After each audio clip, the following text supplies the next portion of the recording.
ny fiandohan'ny herinandro toy izao dia atolotra ao anao ny vina ny mety ho toetry ny andro mandritra ny herinandro avy izay hitsahantsika dia ahoana sy ahoana no mahakasika izay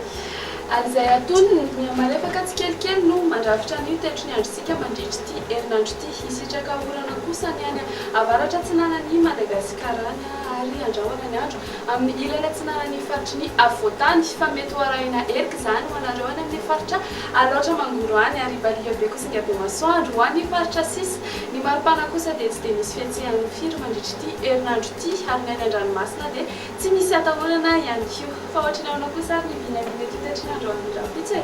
eny ary atobontsika avy hatrano amin'ny maraina ho mafimafy ny fitsokan-drivotra ny amin'ny tapany avaratry Madagasikara iray manontolo iny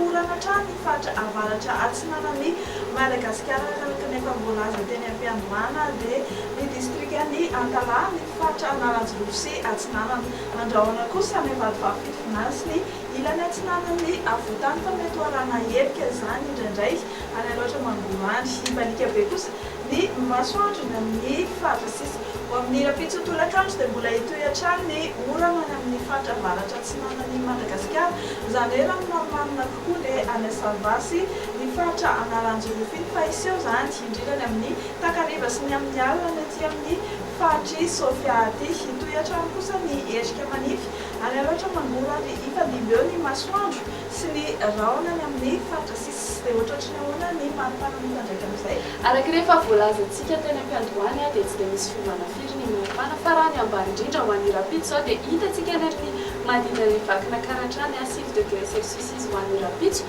ary ny maripana ambony indrindra kosa indray dia hitantsika ny amin'ny manodidina ny Antsohi 4 degré celsius eo raha ny faritry ny afovoantany kosa dia manodidina ny 1 ka hatramin'ny 2 degré celsius raha ivoaka ivelan'ny Madagasikara ianao dia ibalika be indray ny masoandro amin'ny rapitso any amin'ny faritry Seychelles ifadimby ny amin'ny rahona sy ny masoandro faritry Paris, Milan, Maurice, Comores, La Réunion andrahoana ny andro amin'ny Nairobi anorana tadrifindrahona kosa ny any amin'ny faritry Bangkok iny Sendray ny météo ny fiteny malagasy angasitra ny afenanao niaraka taminay hatramin'ny farany ary mirary ala mahafinaritra ho antsika rehetra veloma tokoa